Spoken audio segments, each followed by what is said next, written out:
ठीक है बेटा।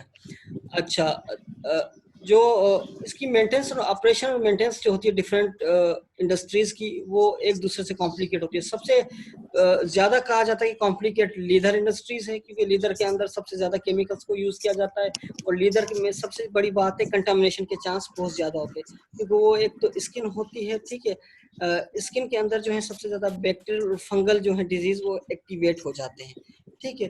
तो और इसमें से स्मेल ओडोर भी बहुत ज्यादा होती है, स्मेल की वजह से काम करना बहुत ज्यादा मुश्किल भी होता है, ठीक है। और ऑपरेशन और मेंटेनेंस इसकी जरूरत पड़ती रहती है, ठीक है। जो इसमें लिखा for other due primarily to the large water volumes use in this, इसमें सबसे ज्यादा पानी को यूज किया जाता है, ठीक है।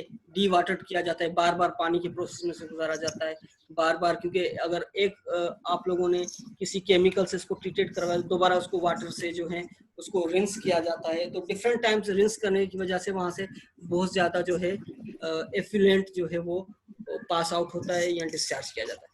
अच्छा, the waste water from this industry polluted, बहुत ज्यादा पॉल्यूशन होती है उसके अंदर, containing proteins, fats, hair remains, wool, toxic materials just like sulphide है, क्रोम है, एंड हाई बीओडी कंसंट्रेशन है। अच्छा, तो इसमें रीचिंग अप टू, ये बहुत ज्यादा इसके अंदर जो है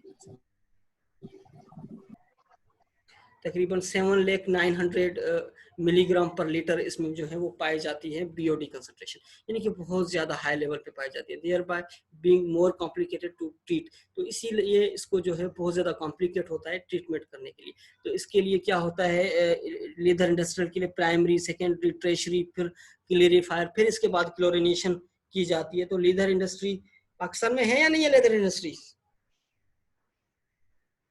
सारे खामोश बैठे हैं सर है, क्यों नहीं है? जी सर है, लेकिन जो है होंगी सर ऑब्वियसली। अनफॉर्चुनेटली उनको प्रॉपर ट्रीट कराना इतना आसान नहीं है जितना समझा जाता है। बाकी जो है सर्वे करना, ये देखना ईपीए वालों का काम है, इन्वायरमेंटल प्रोटेक्शन एजेंसी वालों का, ठीक है। तो सबसे ज्यादा जो है वेस्ट वाटर जो है हाईली पोल्यूटेड जो है वो लीदर इंडस्ट्रीज का है, ठीक है।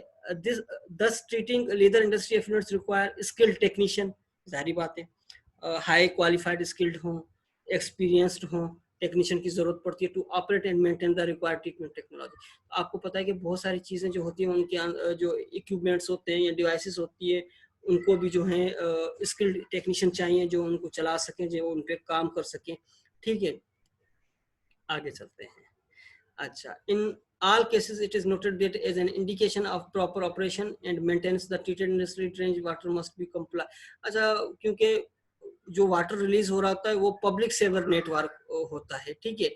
जस्ट लाइक वो समंदर के अंदर पब्लिक सेवर नेटवर्क का मकसद यहाँ पे 3-4 चीजें, जस्ट लाइक वो अगर मेरीन के अंदर चला जाता है, सी के अंदर चला जाता है, तो भी एक बहुत बड़ी रिस्पॉन्सिबिलिटी होती है, सी कंटामिनेट ना हो जाए, सी के अंदर जो है वो सी एनिमल्स को नुकसान ना पहुंचे, जो वहाँ पे भी बहुत ज्यादा माइक्रो जो है डाइवर्सिटी है, अलगल डाइवर्सिटी और बहुत ज्यादा डाइवर्सिटी है, उनको नुकसान ना पहुंचे।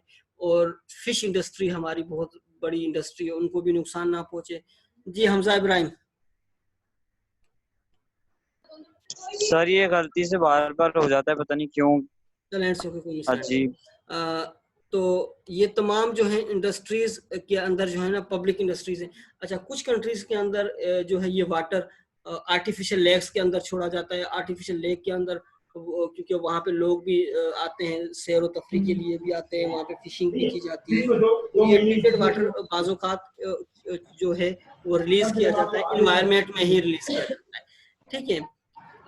Including minimum concentration of humidity, minimum concentration होनी चाहिए, लिटिल और नो सस्पेंडेड सॉलिड्स, या तो बहुत कम सॉलिड्स होने चाहिए, सस्पेंडेड सॉलिड्स होने चाहिए या नहीं होने चाहिए, ठीक है। Discharge of industrial effluents into public sewer system also requires the water to have several additional characteristics, including does not affect the safety or health of sewer network workers। यानी कि जो हेल्थ है उनकी भी सेफ्टी होनी लाजमी है, human risk नहीं होना चाहिए, एनिमल्स रिस्क नहीं होना चाहिए, does not affect the sewer pipes. अच्छा, पाइप्स जो है हमारे यहाँ ज्यादातर प्लास्टिक के पाइप होते हैं, लेकिन जो है पाइप जो रिकम्प्लीट की जाते हैं वो सीमेंट के हों या जो है कंक्रीट के पाइप हों। प्लास्टिक के पाइप किसी सूरत में जो है वो जो होते हैं वो नहीं कर सकते, एडॉर्बल नहीं होते, वो ज्यादातर जो है वो खराब हो जाते हैं या लीक आउट हो जाते हैं। अच्छा, does not affect the treatment process in water treatment plants. ठीक है, इसके अलावा does not affect the treatment process, अच्छा वाटर ट्रीटमेंट प्लांट के अंदर जो है ये अफेक्ट ना करे। ठीक, ये जो है इन चीजों का ख्याल रखना पड़ता है। अच्छा, in addition the required specification of industrial effluents released into public sectors include the following।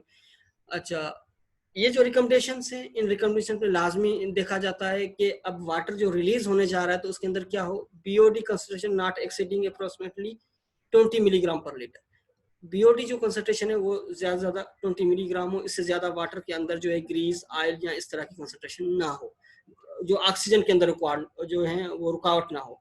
Suspended solids concentration not exceed approximately 600 milligram पर एल, यानी कि 600 मिलीग्राम पर एल लीटर से ज्यादा जो है वो सस्पेंडेड सॉलिड्स ना हो।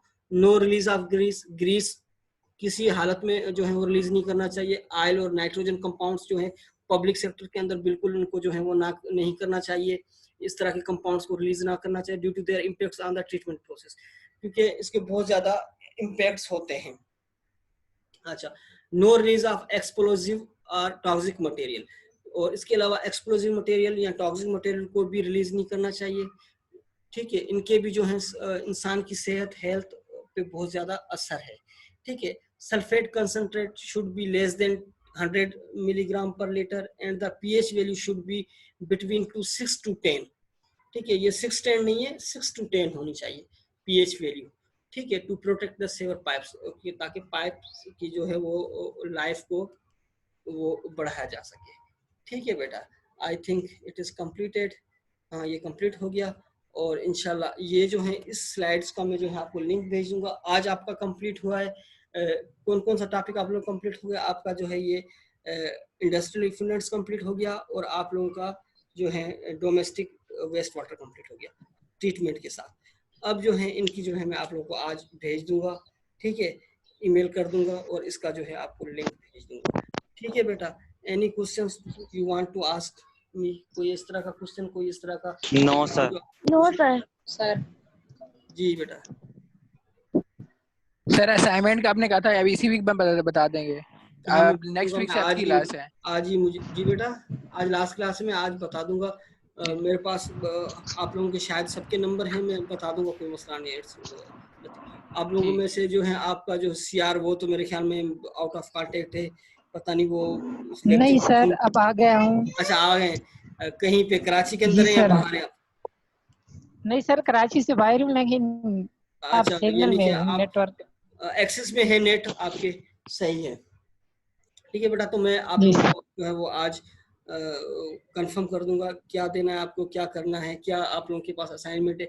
जाहिर बात है अब पीपीटी पे तो बनाने से आप लोग रहे। ठीक है, अब इस तरह होगा कि मैं एक असाइनमेंट दे दूंगा और आपको एक या दो एक पेपर टाइप की असाइनमेंट दे दूंगा, वो आपको विद इन यानी कि 24 आवर्स के अंदर कंप्लीट करनी है, या 3 विद इन 48 आवर्स, इस तरीके से मैं आप लोगों को दे दूंगा। सर प्रेजेंटेशन ले लेना, हम जूम पे प्रेजेंटेशन ले लें, पीपीटी में बनाएं। नहीं, इंडिविजुअल में नहीं ले सकता, तो मैं इसी तरह करूंगा कि एक पेपर टाइप दे दूंगा असाइनमेंट, जो 24 आवर्स, जिसके अंदर आपके पास नेट भी अवेलेबल होगा। आप लोगों की मर्जी है किस तरह से आप लोग बनाएंगे, किसी फॉर्म में बना के मुझे भेजेंगे, मैं उसी पे नंबर आपको दे दूंगा।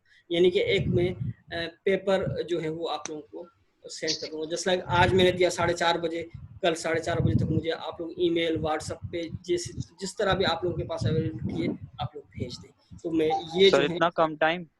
हाँ, 24 आवर्स से ज्यादा मैं नहीं दे सकता, या 48 आवर्स, या ज्यादा से ज्यादा जो है 48 आवर्स। 72। हाँ, आप लोगों के पास नेट भी अवेलेबल होगा, आप लोगों के पास तमाम चीजें होंगी। ठीक है, तो आप लोग इसी तरह बना के आप लोग मुझे दे देंगे। ठीक है, और एक ही होगा, और एक ही जो है पेपर होगा। अब फिर आप लोग सब जो है एक ही पेपर में जो है मुझे बना के भेजें। ठीक है बेटा, कितने मार्क्स का होगा सर? वो भी मैं आपको असाइन करके बताऊंगा। Thank you sir. ठीक है ओके सर। अच्छा, कोई और क्वेश्चन? अब प्लीज आप क्या करें अभी? ठीक है, अब मैसेज कर दें मुझे। ठीक है,